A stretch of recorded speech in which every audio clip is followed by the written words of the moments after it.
Did you ever wonder what it was truly like to abandon everything for God? To enter a world of stone walls, solemn chants, and unwavering devotion in a time before sapskits, before cars, before even electricity?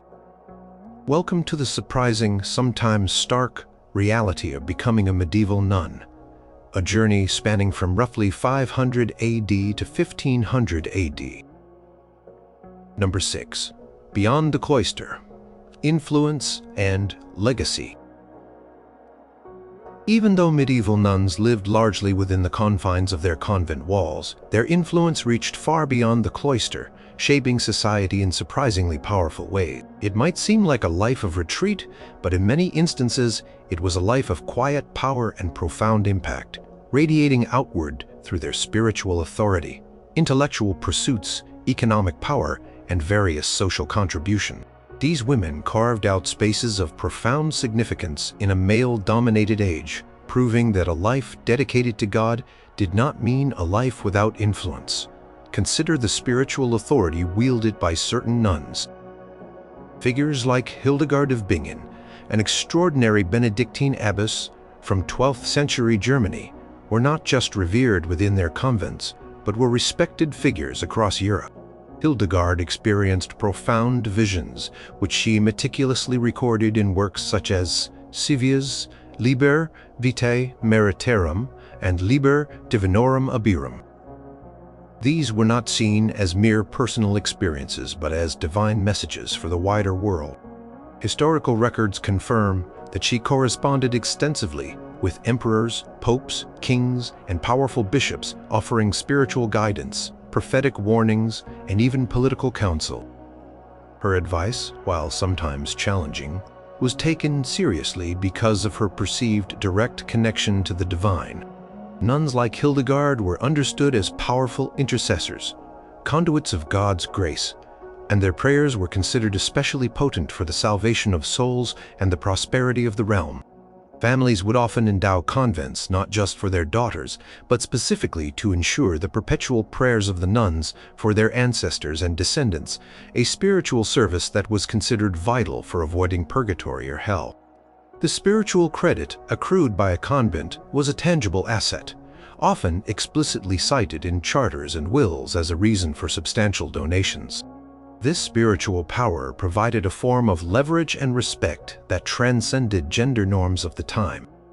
Beyond their spiritual pronouncements, convents were significant intellectual and artistic centers, serving as vital repositories of knowledge and hubs of creative expression at a time when widespread literacy was rare. Many convents maintained active scriptoria workshops where nuns copied manuscripts. This was meticulous work, often involving the creation of beautifully illuminated texts using intricate designs, vibrant pigments, and sometimes precious gold leaf. Through this painstaking labor, nuns preserved vast amounts of knowledge, both religious texts, like the Bible, and liturgical books, and classical works that might otherwise have been lost during periods of instability. The convent of Chelles, for example, founded in the 7th century near Paris, was renowned for its scriptorium, and the learned women who resided there copying theological treatises, classical texts, and chronicles. Nuns were not just transcribing, some were translating, compiling, and even composing their own works, demonstrating a high level of scholarly engagement. Music also flourished within convent walls. Nuns composed and performed sacred music, enriching the liturgical life of their communities and contributing to the broader development of medieval music. Hildegard of Bingen's Symphonia, Harmonia Celestium Revelationum, a collection of liturgical songs and a musical morality play, stands as a testament to the sophisticated musical talents cultivated in convents. These institutions provided women with opportunities to develop high levels of musical literacy and performance skills, often leading to unique chants and musical styles specific to their order or convent, which were highly regarded. In the realm of visual arts, nuns were skilled practitioners of textile arts, producing exquisite embroidery, vestments for priests, altar cloths, and tapestries. These were not just functional items, but intricate works of art, often incorporating complex patterns and precious materials. While the famous Bayeux tapestry was not made by nuns, it exemplifies the kind of elaborate textile work that women, including nuns, were capable of producing. Many convents supplied high-quality vestments for local churches and cathedrals, and sometimes even for royal courts, touting their artistry and contributing to their economic standing. Furthermore, convents played a crucial role in female education. They frequently operated as schools for young aristocratic girls, even those who did not intend to become nuns themselves. In these convent schools, girls received an education that often surpassed what they might receive in secular households. They learned Latin, reading, writing, arithmetic, music, and the arts of household management and piety. This made convents important centers for female literacy and intellectual development, offering opportunities for learning that were not readily available elsewhere in medieval society. Families paid fees for this schooling, further contributing to the convent's resources. Beyond their intellectual and artistic contributions, convents were powerful economic entities. Many convents owned vast tracts of land, granted to them by wealthy patrons as part of dowries or pious donations. Abbesses, the leaders of convents, were often significant landowners, managing farms, mills, forests, and entire villages within their dems. They oversaw agricultural production, collected rents from their tenants, and administered justice within their territories. The Abbess of Quedlinburg, a Benedictine convent in Saxony, for example, held imperial immediacy, meaning she answered directly to the Holy Roman Emperor and governed a vast secular territory with powers that included minting coins and raising troops. This demonstrates the immense economic and political clout some convents and their leaders wielded, acting as feudal lords in their own right. Nuns also engaged in various forms of production that supported their communities and contributed to local economies. This could include brewing beer, making wine, producing specialized crafts like medicines and herbal remedies from their gardens, or unique foodstuffs. These goods were traded, sold, or used to sustain the community and its dependents, making convents integrated, albeit distinct parts of the regional economy. Continuous flow of patronage from wealthy families and royalty, not just in initial dowries but throughout the convent's existence, was crucial. This steady stream of resources allowed them to expand, maintain their buildings, and continue their charitable and scholarly work. In return, the patrons expected prayers for their souls, and sometimes specific positions or privileges for their family members within the convent, creating a symbiotic relationship between secular power and spiritual authority. Medieval convents also contributed to social welfare, though often primarily within their own communities or for their immediate dependents. Many convents provided charity to the poor and sick from their local areas. They might operate small infirmaries that served both the nuns and a limited number of outsiders, or distribute food and clothing to the needy at their gates. This care, rooted in Christian charity, provided a form of social safety net in an era without formalized public services. In times of war, famine, or social upheaval, convents, due to their consecrated status, sometimes offered sanctuary to vulnerable people, especially women and children, for a limited time, providing a degree of refuge and stability in a chaotic world. Despite the strictures of the cloister, nuns often maintained strong connections with their secular families. Family members frequently visited, typically received in a parlor, separated by a grill or screen, allowing for news to be shared and bonds to be maintained. Letters were exchanged, sometimes dealing with family affairs, financial matters, or spiritual advice. These interactions show that entering the convent was not always a complete severing of family ties, but rather a transformation of them. Families continued to view their nun relatives as spiritual assets, believing the nuns' prayers were vital for the family's salvation and well-being. Furthermore, the convent itself often became a family's spiritual mausoleum, where deceased members were commemorated in prayers and masses, ensuring their legacy in the afterlife. Some convents were directly founded by noble families and served as their familial spiritual centers for generations, reinforcing these enduring connections. The influence of medieval nuns, therefore, was not always loud or public, but it was profound, persistent, and foundational in many aspects of medieval society. They acted as a quiet but powerful force for stability, learning, and spiritual depth. The decisions made within the convent walls about land use, scholarship, or spiritual direction had tangible impacts on the surrounding communities and the wider intellectual currents of the time.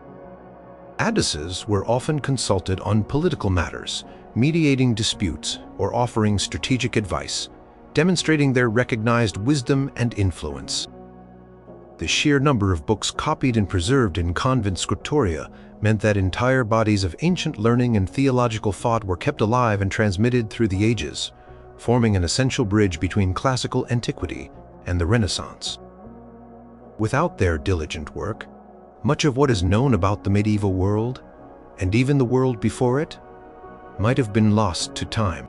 Their meticulous records, chronicles, and personal letters offer invaluable insights into daily life, spiritual beliefs, and the societal structures of their era. It is a testament to their enduring impact that the very stones of their convents, now ruins or repurposed buildings, still whisper stories of the women who dedicated their lives there, leaving an indelible mark on history. The very existence of these female communities provided an alternative model of female leadership and scholarship that challenged conventional gender roles of the time, proving that women could not only govern themselves, but also contribute intellectual and spiritual wealth, but also contribute into cultural. This silent but powerful testament to female capability was an enduring part of their impact, subtly but surely shaping perceptions of women's roles and potential in the medieval world and beyond. Number 5. The daily grind. A nun's life. So a woman has taken her vows. She is now a fully professed nun, a bride of Christ, committed for life to her chosen convent. But what did her days actually look like within those stone walls? It was a meticulously structured existence, a rhythm dictated by prayer work and communal living, far removed from the bustling world outside. The medieval nun's day was a continuous cycle of devotion and duty designed to foster spiritual growth and constant awareness of God's presence. At the very core of a nun's day was the divine office, also known as the Liturgy of the Hours. This rigorous schedule involved chanting prayers at specific fixed times throughout the day and night, marking the passage of time with spiritual observance. The Rule of Saint Benedict, the foundational text for most convents, laid out this demanding rhythm.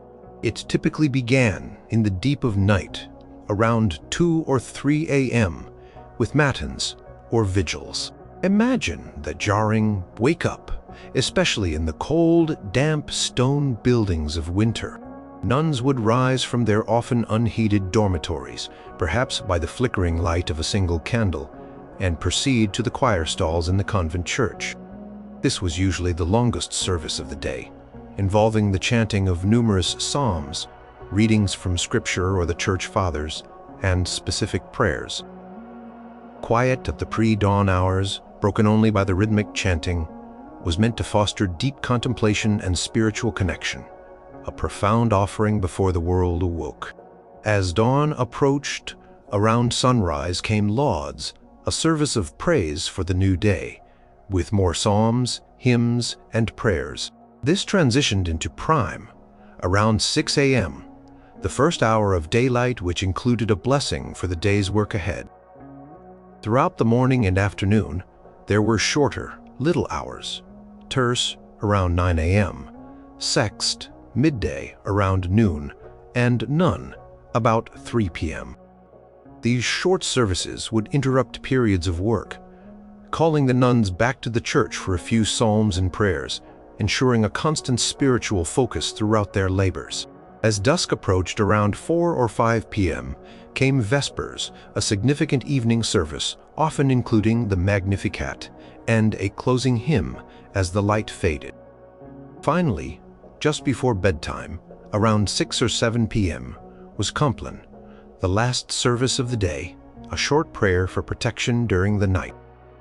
Constant rhythm of these services meant a nun's life was dictated by the chiming of bells, calling them to prayer regardless of the weather or their personal feelings. It was a rigorous schedule, demanding immense discipline, physical endurance, and unwavering dedication, forming the bedrock of their spiritual practice and shaping their entire existence.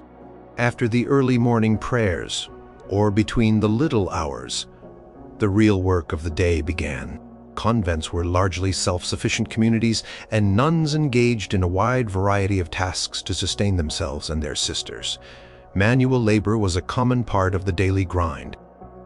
Nuns often worked in the convent gardens, cultivating vegetables for food, herbs for medicinal purposes, and tending orchards. They might engage in lighter agricultural tasks if the convent had its own lands and depended on them directly. Within the convent buildings, nuns were responsible for cooking meals in the kitchen, cleaning the communal spaces like the refectory and dormitory, doing laundry and maintaining the buildings.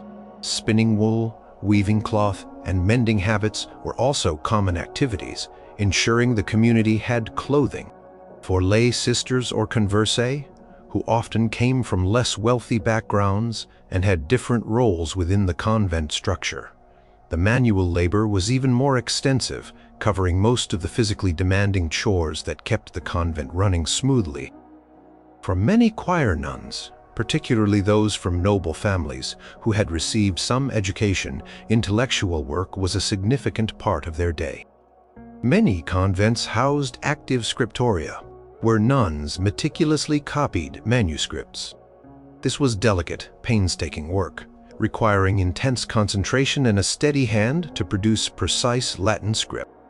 Some nuns specialized in illuminating these manuscripts, adding intricate designs, vibrant colors, and often using precious gold leaf, transforming texts into beautiful works of art. Quality of work from some convent scriptoria rivaled that of the best male monasteries, preserving knowledge through centuries. Nuns also engaged in extensive study, reading theological texts, commentaries on scripture, the lives of saints, and sometimes even classical works.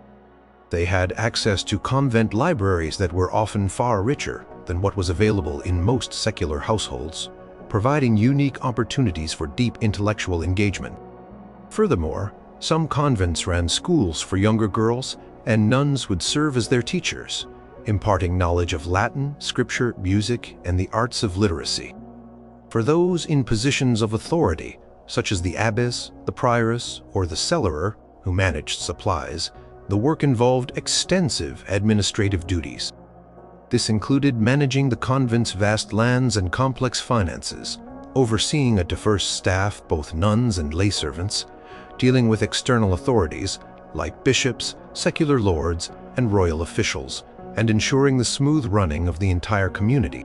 It was a complex and demanding role, requiring considerable skill, shrewd judgment, and often strong leadership akin to running a small independent estate or business. Silence was a profoundly important virtue in monastic life, greatly emphasized by the rule of Saint Benedict. Nuns were expected to observe silence for large parts of the day, particularly during meals in the refectory, during services in the choir, and in designated quiet areas like the cloister or dormitory. Communication during these times was often done through a system of monastic signs, a specific set of hand gestures, or kept strictly to essential matters. This deep quiet was intended to foster introspection, contemplation, and a constant awareness of God's presence, minimizing worldly distractions and promoting spiritual focus. Communal life was the essence of the convent. Nuns ate together in the refectory, where one nun often read aloud from scripture or a spiritual text to provide spiritual nourishment alongside the physical. They slept together in a large dormitory, though sometimes in individual cubicles, emphasizing the shared nature of their vows and lives. Their lives were lived in close proximity, demanding patience, humility, and a spirit of cooperation with personal privacy often minimal. Food and sustenance were generally simple and frugal, reflecting the vow of poverty. Meals typically consisted of staples like bread, vegetables from the convent garden, legumes, and sometimes fish on specific days. Meat was often restricted or entirely forbidden for significant periods, especially during Lent and Advent, and for much of the year in stricter orders. Fasting was a regular and important part of monastic life, not just during specific liturgical seasons, but often on Wednesdays and Fridays or other designated days. This abstinence was a form of spiritual discipline aimed at subduing the body and focusing the mind on God. The quality and variety of food depended heavily on the convent's wealth and location, but the emphasis always remained on sufficiency rather than luxury. Health and illness were managed within the convent's own infirmary, a dedicated space for sick or elderly nuns. An experienced nun-infirmarian would attend to them, using remedies primarily derived from the convent's herb garden, often based on traditional medieval medical knowledge. Medical care was rudimentary by modern standards, relying on herbal concoctions, sometimes bleeding, and always prayer. Nuns suffered from the same ailments as the general population, compounded by the often cold, damp conditions of medieval stone buildings and potentially limited diets. Their spiritual resilience was often tested by physical discomfort and illness. The communal aspect of their life extended to caring for the dying, with fellow nuns providing comfort, spiritual support, and performing the last rites. Visitors and communication with the outside world were strictly regulated, especially for cloistered nuns. Family members or benefactors would typically be received in a parlor, separated from the nun by a grille or screen. This physical barrier reinforced the separation between the sacred space of the cloister and the secular world, maintaining the integrity of their enclosed life. Correspondence was permitted, and letters were a vital link to families and to the wider ecclesiastical world, allowing nuns to exchange news, seek advice, or conduct convent business. These letters now serve as invaluable historical sources, shedding light on the personal lives and administrative challenges of medieval nuns. While cloistered nuns were not entirely cut off, they might participate in religious processions within the convent grounds, or local communities might attend services in the convent church from a separate part of the nave, allowing for a shared religious experience without breaking the cloister. A nun's daily life was a meticulously structured existence, woven around prayer, work, study, and communal living. It was a life of discipline and order, designed to foster spiritual growth and devotion.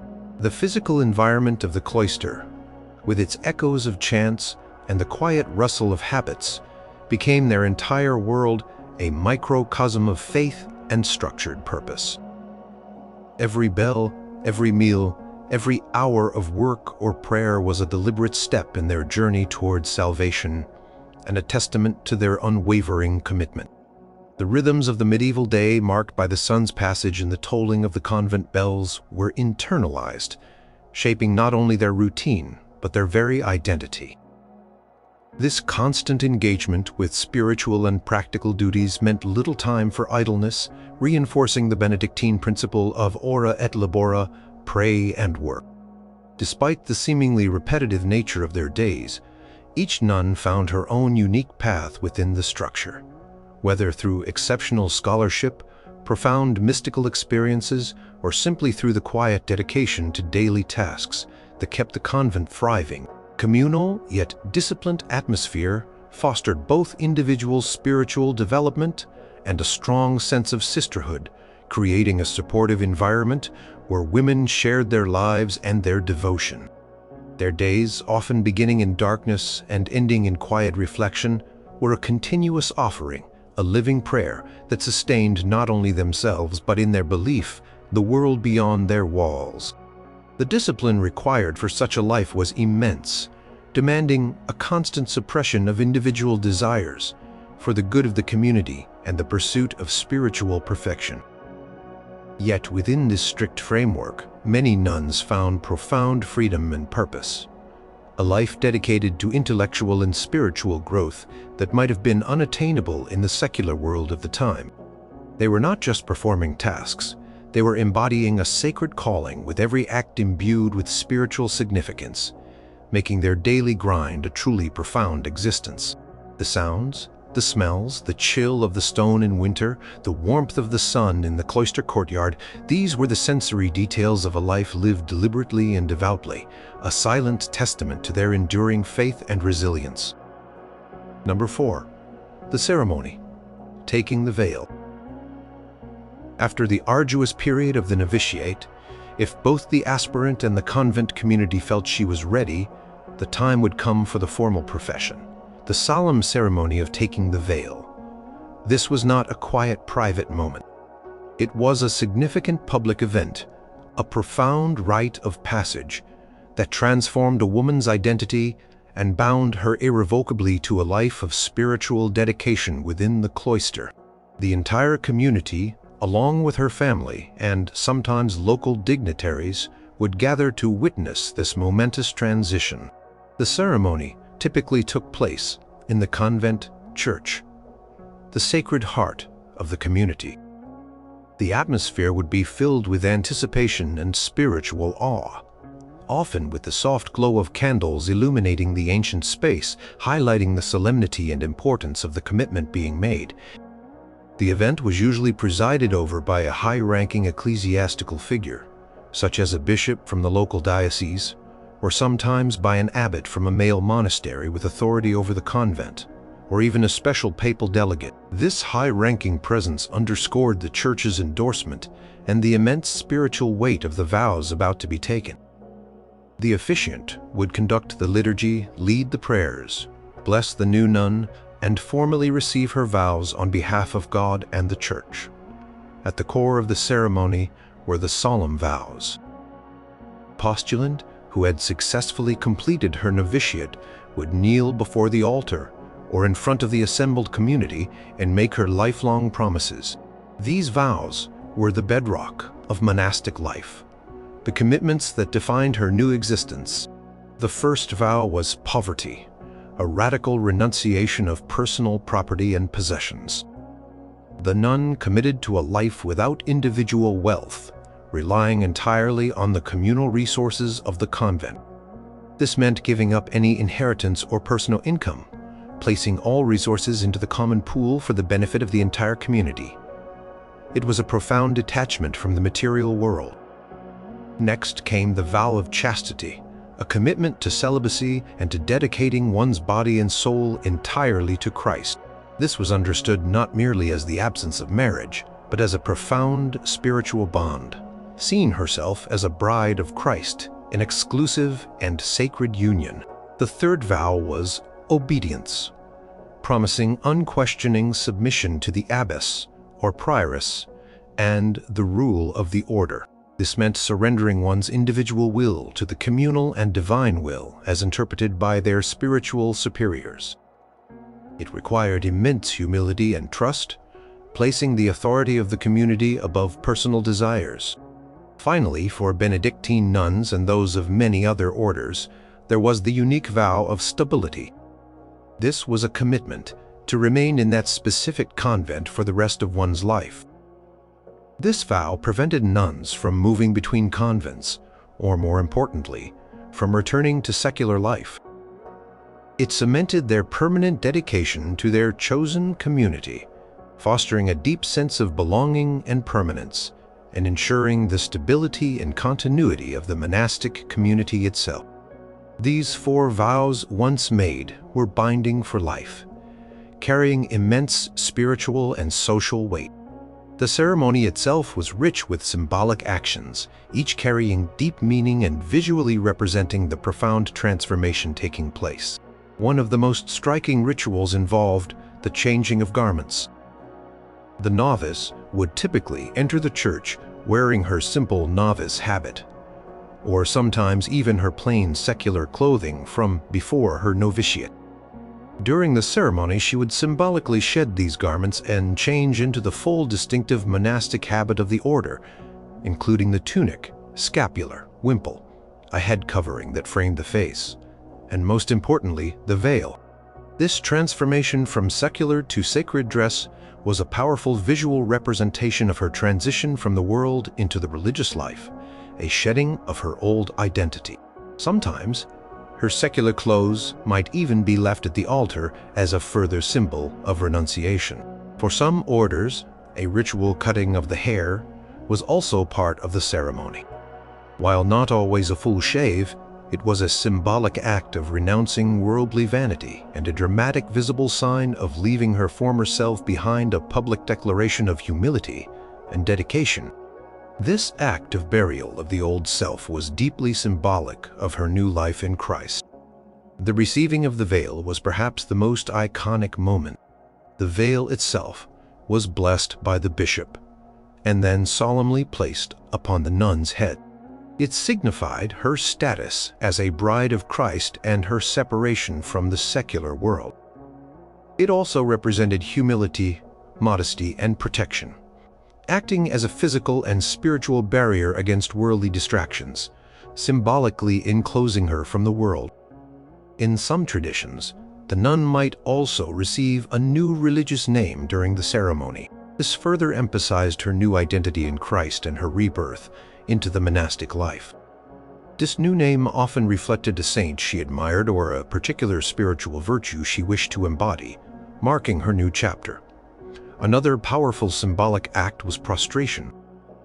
The novice would often prostrate herself on the floor, lying face down before the altar, symbolizing her death to the world and her total surrender to God. This humble posture underscored her complete submission and dedication to her vows and her chosen path. The ceremony typically included solemn chants and a procession, with the community accompanying the new nun, formally welcoming her into their ranks.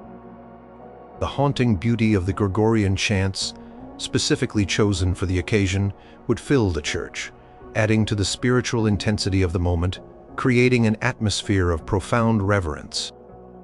A central theme woven throughout the profession ceremony was the idea of the nun as a bride of Christ. This spiritual marriage was emphasized through metaphors in the prayers and blessings. She would often receive a ring, symbolic of this sacred union, which she would wear on her finger as a constant, tangible reminder of her vows and her exclusive devotion to God. This powerful imagery elevated her spiritual status, giving her a unique and revered place within the church. After the solemnity and intensity of the vows, a period of celebration often followed. The convent community, along with the nun's family and guests, would share a special meal, sometimes a more elaborate one than the daily fare.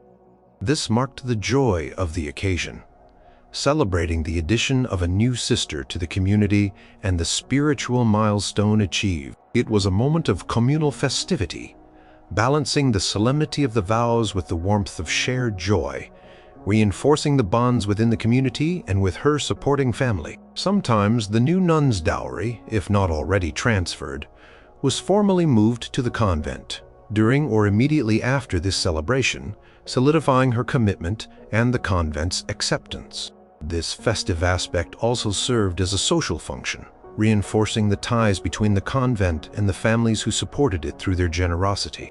The ceremony of taking the veil was not merely a formality.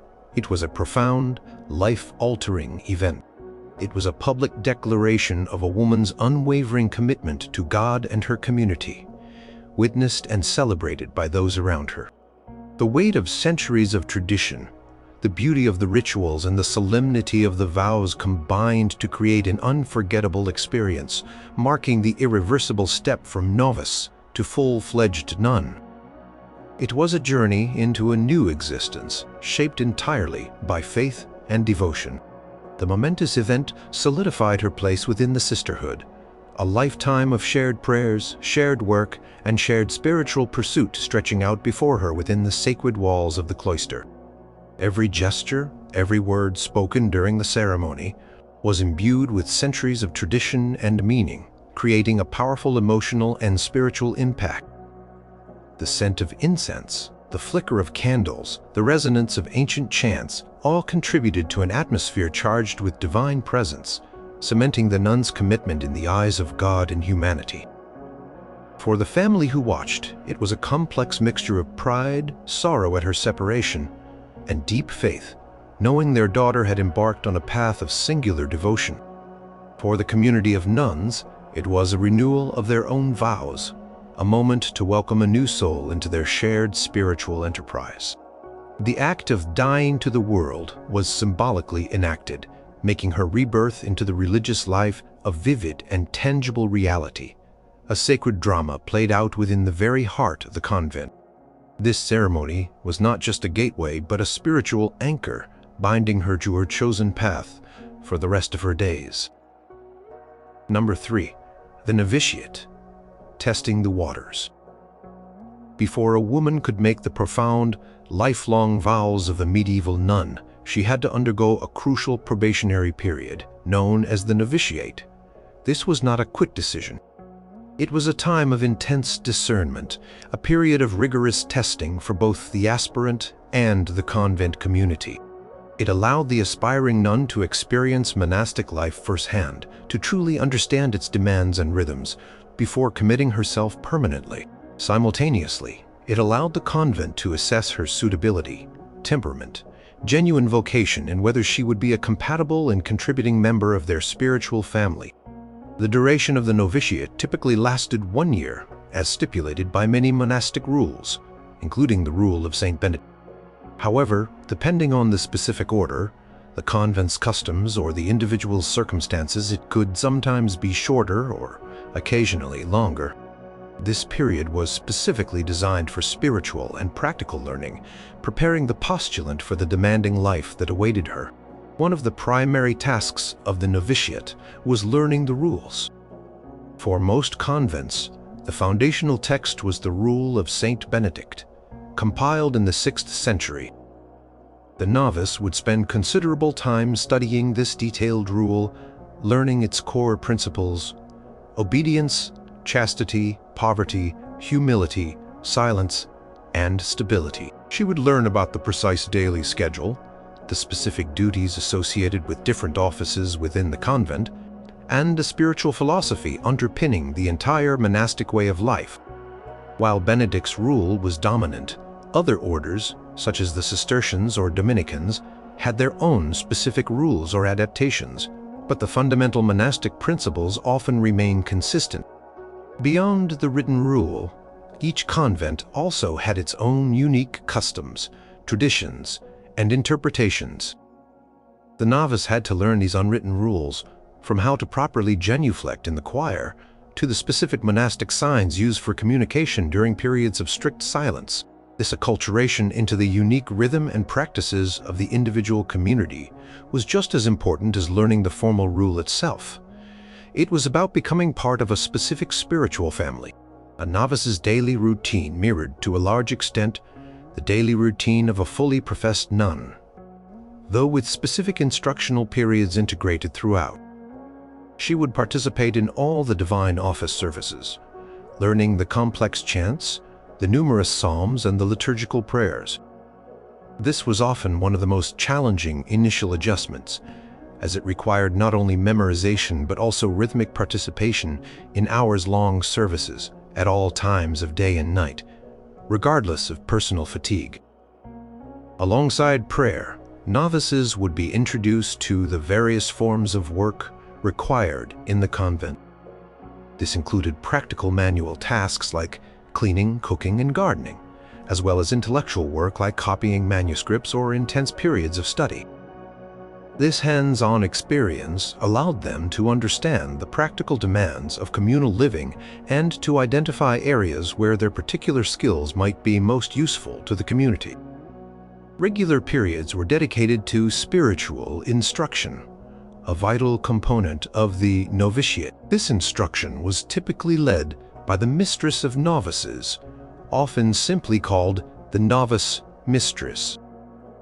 This was an experienced and wise nun, chosen for her spiritual maturity, deep understanding of the rule, and her ability to teach and guide. The mistress of novices was responsible for guiding the novice, teaching her the rule, answering her countless questions about monastic life, providing spiritual direction, and crucially, observing her progress and suitability for the life. She was a pivotal figure in the novice's journey, acting as a spiritual mother and a seasoned guide through the labyrinth of monastic life. The relationship was one of trust and profound influence, as the novice mistress shaped the spiritual formation of the aspiring nun. In terms of dress, an aspiring nun would typically enter the convent as a postulant, wearing her ordinary secular clothes. Once formally admitted to the novitiate, she would receive a simple plain habit, often undyed wool or in a neutral color, deliberately distinct from the more elaborate full habit of a professed nun. She would not wear a veil, but a simple head covering, marking her transitional status as neither fully secular nor fully professed. This gradual donning of monastic attire reflected her evolving identity. The novitiate was a period of intense reflection and self-examination. The novice had to confront her own desires, fears, and expectations about monastic life. Was she truly called to this demanding existence? Could she endure the strict discipline, the periods of silence, the constant communal living, and the radical renunciation of worldly comforts and personal freedom?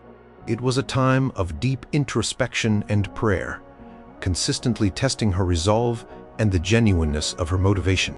The spiritual exercises and meditations, guided by the novice mistress, were specifically designed to facilitate this internal journey, helping her to discern her true vocation and face any doubts or challenges that arose.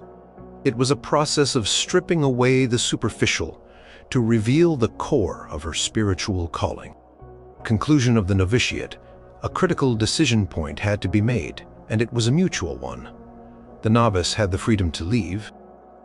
If, after experiencing the daily realities of the convent, she realized the life was not for her, or if she found she could not fully commit to the stringent vows, she could return to the secular world without stigma or shame.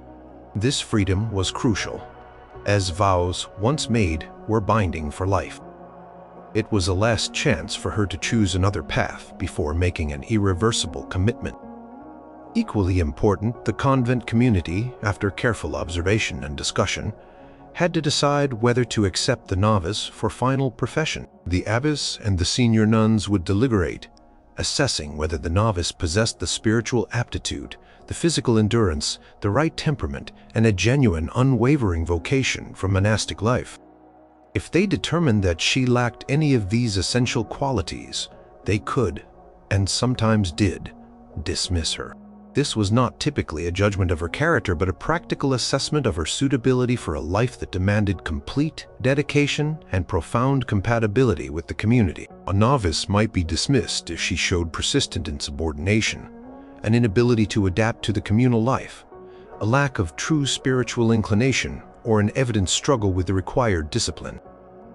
Convent had a responsibility to ensure the spiritual integrity and stability of its community, and admitting an unsuitable candidate could disrupt the harmony of the entire house. The novitiate, therefore, was a crucible, forging the individual into a true member of the monastic community. It was a rigorous but absolutely necessary process, ensuring that those who ultimately took their solemn vows did so with full understanding, genuine commitment, and the informed blessing of the community they were joining. It was a time of immense growth, challenge, and profound self-discovery, laying the spiritual and practical groundwork for a lifetime devoted to God within the cloister. From the moment she stepped through the gates, leaving her old life behind, every day of the novitiate was a deliberate step deeper into an unfamiliar world, a continuous test of her faith and endurance. The quiet moments in the choir, the shared labor in the garden, the gentle guidance of the novice mistress, all contributed to a guiding experience, shaping her mind, body, and spirit for the sacred journey ahead. It was a period where she learned, not just about the rules, but about herself, confronting the depth of her own resolve and the true nature of her calling. This trial period was vital for both the individual and the longevity of the convent, ensuring that only those truly prepared and suited for the life entered the sacred bond of perpetual vows. It was a careful, deliberate process, reflecting the immense gravity of the lifelong commitment it preceded, ensuring that each step taken was taken with full awareness and a deepening spiritual resolve. The sounds of the cloister, the smell of beeswax and old parchment, the chill of stone, the warmth of shared bread, these sensory details became the landscape of her internal transformation, a journey from a postulant to a woman, ready to dedicate her entire existence to God. Number 2. The dowry and negotiation. So, a young woman might feel a spiritual calling, or her family might consider the convent a practical option. But here's a reality check that might surprise you about medieval monastic life. Entering a convent was almost never free. Despite the vows of poverty taken by nuns, the institutions themselves required substantial financial resources to survive and thrive. Think of it like this. Just as a bride brought a dowry to her husband's family to contribute to the new household and ensure her support, an aspiring nun's family was expected to provide a dowry, often called a donatio, or portion, to the convent. Why was this necessary? Convents were self-sustaining communities, and they needed money or assets for everything. Food, clothing, heating for their stone buildings, candles for light, parchment and ink for their scriptoria, building maintenance and repairs, and supporting the entire community, including older or infirm nuns and lay servants. These institutions were not simply places of spiritual retreat. They were complex, functioning economic units in the medieval landscape. Therefore, the dowry provided by a nun's family was seen as her lifelong contribution to the convent's upkeep and a guarantee of her own support within the community. The nature of the dowry was quite varied and depended heavily on the family's wealth and status. It was not necessarily just a sum of money. It could be a wide array of valuable assets. Land was highly prized.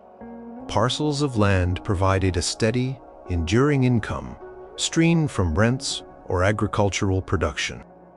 A family might deed a field, a mill, a specific vineyard, or even an entire village or manor to the convent.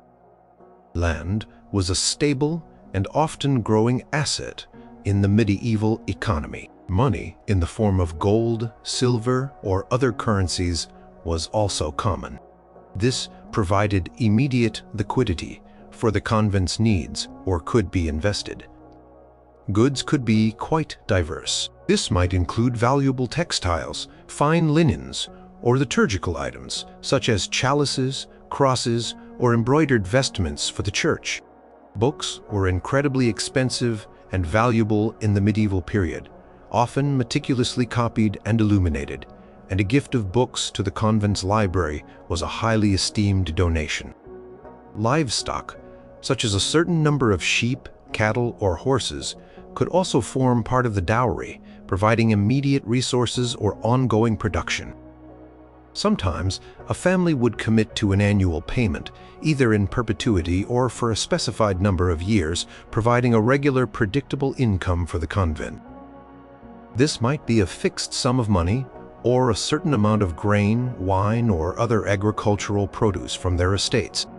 The dowry was typically subject to careful negotiation between the aspiring nun's family and the abbess or the convent's governing council, often composed of senior nuns. The family's wealth and social standing were primary factors. Wealthier noble families could afford to give more substantial endowments, perhaps vast tracts of land or large sums of money, which could secure a place for their daughter in a more prestigious or well-endowed convent. Poorer families might offer smaller gifts, or their daughter's entry might only be possible if she possessed a particular skill the convent desperately needed, or if she entered as a lay sister with different responsibilities and expectations. The convent's current financial situation and specific needs also played a significant role in these negotiations. If they needed to repair a crumbling building, acquire more land for expansion, or enhance their library, they might prioritize certain types of donations. While monastic rules often discouraged undue favoritism, the reality in many convents was that a larger dowry could sometimes secure a more prominent position for the daughter within the convent, perhaps guaranteeing her access to the choir or a more comfortable cell. This reflected the societal hierarchies of the time, where status often influenced opportunity even within a religious context. Historical records from many convents show that the daughters of kings, emperors, and powerful aristocrats often entered with truly magnificent endowments, which not only ensured their lifelong status within the community, but also greatly enhanced the convent's own prestige and wealth. The purpose of the dowry went beyond simply covering the individual nun's expenses. It was also vital for the economic survival and prosperity of the entire convent.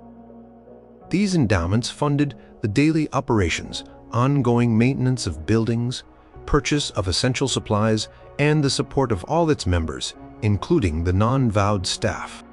Without these consistent contributions, many convents simply could not have existed or thrived for centuries.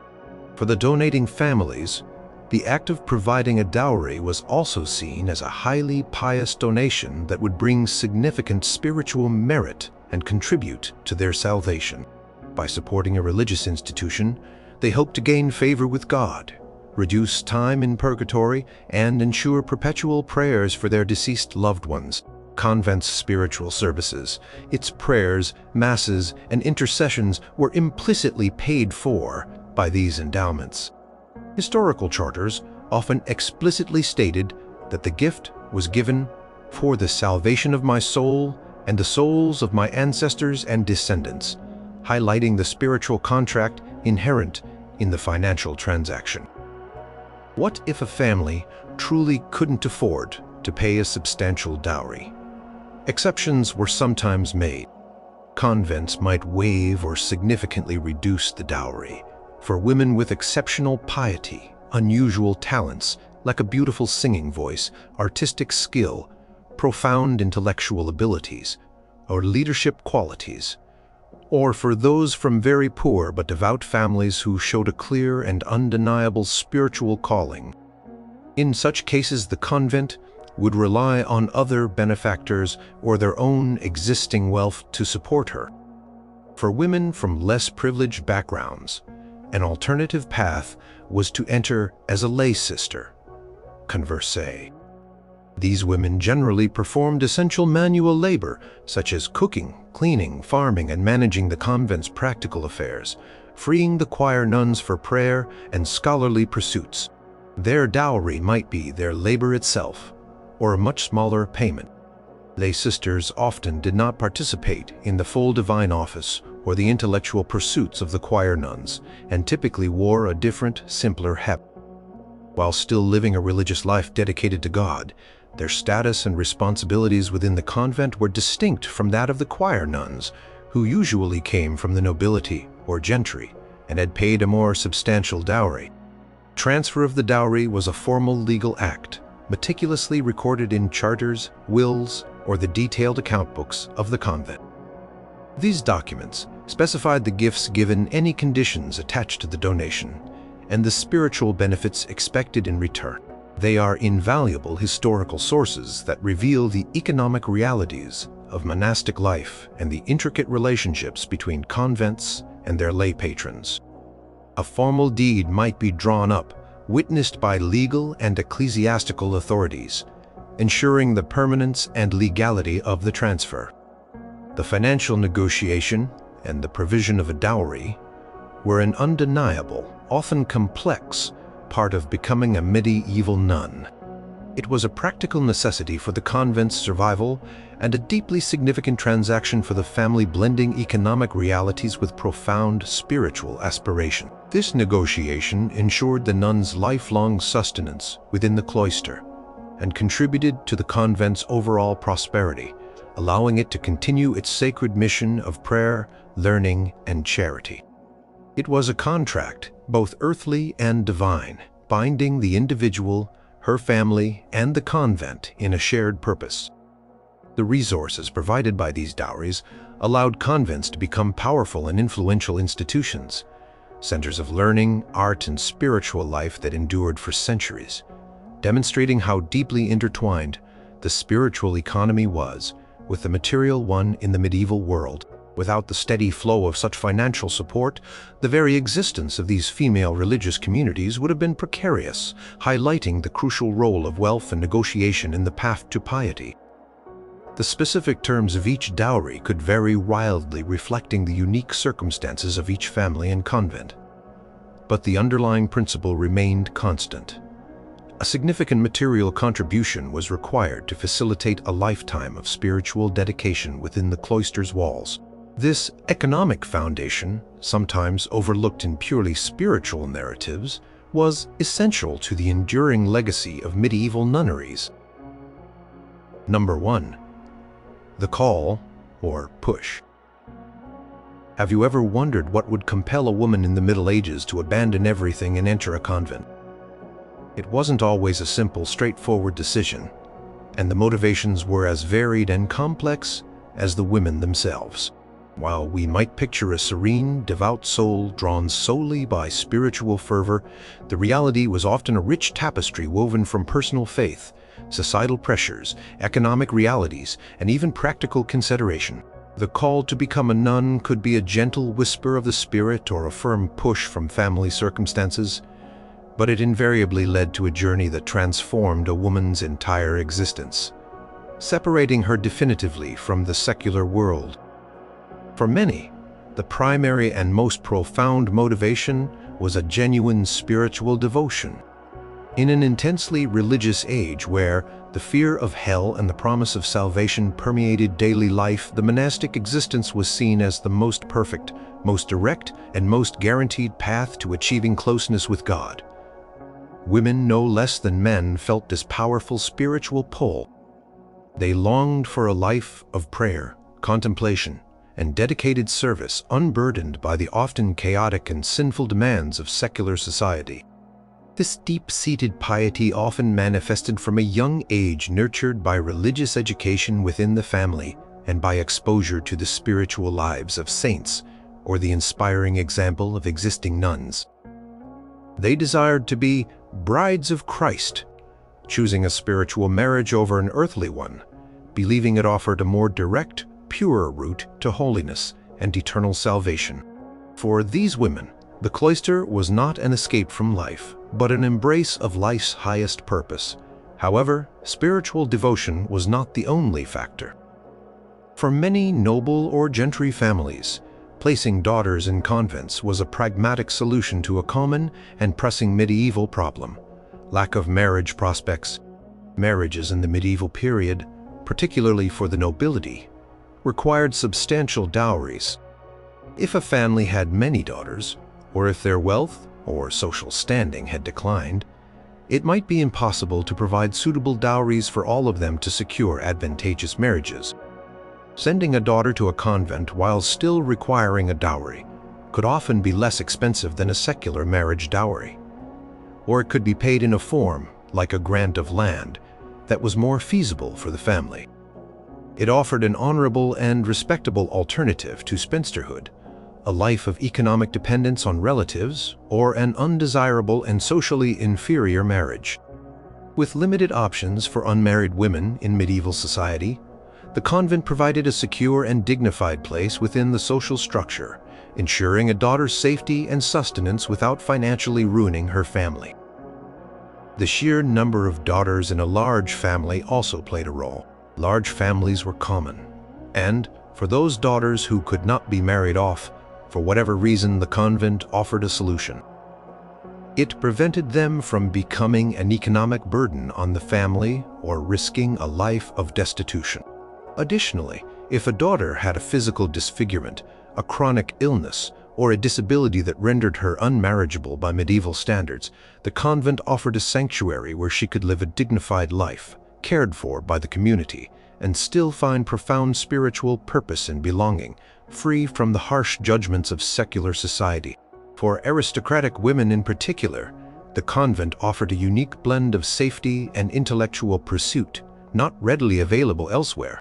Secular marriages in the medieval period, especially for noble women, could be fraught with danger. They were often political alliances, potentially involving abusive husbands, frequent and dangerous pregnancies with high mortality rates, or separation from one's birth family and familiar lands. The cloister offered a welcome refuge from these uncertainties, a place of relative peace and stability where a woman could avoid the pervasive dangers of childbirth and the unpredictable vagaries of political power and warfare. It was a conscious choice for many to seek refuge from the turbulence of the world. Moreover, for intellectually inclined women, the convent was often the only place where they could truly flourish. For much of the Middle Ages, convents were the primary centers of female literacy and learning. For women from noble backgrounds who craved knowledge, the convent offered unparalleled access to books, active scriptoria for copying manuscripts, and opportunities for scholarly pursuits. They could learn Latin, study theology, engage with philosophical texts, copy and illuminate manuscripts, and even compose their own intellectual and spiritual works, as exemplified by figures like Hildegard of Bingen. This intellectual freedom, scholarly engagement, and the chance to contribute to the preservation and creation of knowledge were often impossible in secular life, where a noblewoman's education typically focused on household management, rudimentary literacy, and piety. The intellectual stimulation found within the convent was a powerful draw for many. Social pressure and family tradition were also significant motivators. For some, entering a convent was simply a deeply ingrained family tradition, particularly in noble families that had long-standing ties and patronage religious houses. Daughters might be expected, or at least strongly encouraged, to follow in the footsteps of aunts, grandmothers, or older sisters who had already taken vows. This created a strong sense of continuity, duty, and obligation, often seen as contributing to the family's spiritual merit and social standing. Perhaps one of the most striking reasons was parental oblation, especially common in the early Middle Ages. Very young girls, sometimes even infants, were offered or donated to convents by their parents as an act of profound piety. This practice was a form of dedicating a child's life to God from a tender age, often accompanied by a significant gift or dowry from the parents to the convent. These oblates grew up within the convent walls, knowing no other life raised and educated by the nuns. While the practice became more controversial later, these women often freely chose to make their final vows when they came of age, having been entirely formed by the monastic environment. Hildegard of Bingen is a famous example of a child offered as an oblate for women who became widows, especially those who had managed their households capably or had a strong spiritual inclination. Choosing to enter a convent was a viable alternative to remarrying.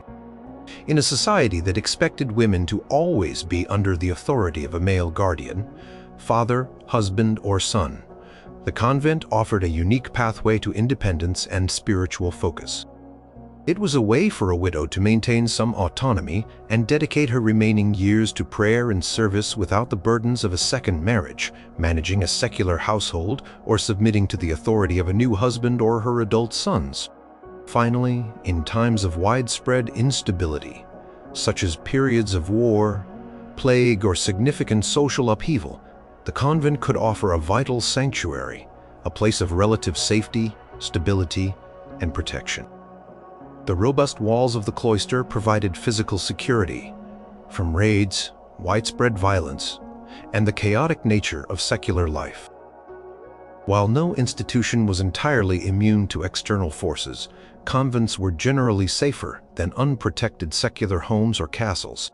For many, it was a practical retreat from the world in a very literal and urgent sense, offering a measure of peace amidst chaos. The reasons for becoming a medieval nun were profoundly multifaceted, ranging from a powerful, unshakable spiritual conviction to pragmatic social and economic considerations. It was a deeply personal decision for some, a strategic family choice for others, and often a complex combination of both. Regardless of the initial impulse, the path to the cloister represented a definitive separation from the secular world and a commitment to a life fundamentally altered by faith, discipline, and communal living. Call might have been a gentle whisper of the spirit or a firm push from difficult family circumstances, but it invariably led to a journey that transformed a woman's entire existence. The choice to enter a convent was not merely a rejection of marriage or worldly pursuits, but an active embrace of a life perceived as higher, holier, and ultimately more fulfilling, providing a unique space for women to exercise and often limited their roles. Each woman's story was unique, a complex tapestry woven from individual desire, familial duty, and the pervasive spiritual ethos of the medieval age. The enduring structures of these convents stand as a testament to the myriad reasons women chose this path, a quiet power that shaped lives and communities for centuries. Pull of devotion, the quiet dignity, the promise of knowledge, the refuge from a turbulent world. These were all powerful currents, drawing women toward the cloister, creating a vibrant, enduring landscape of female spiritual life in the heart of the Middle Ages. The very stones of these ancient walls could tell 1,000 different stories of initial motivations, each one leading to the same profound commitment, a life dedicated to God, community, and the silent rhythm of sacred time.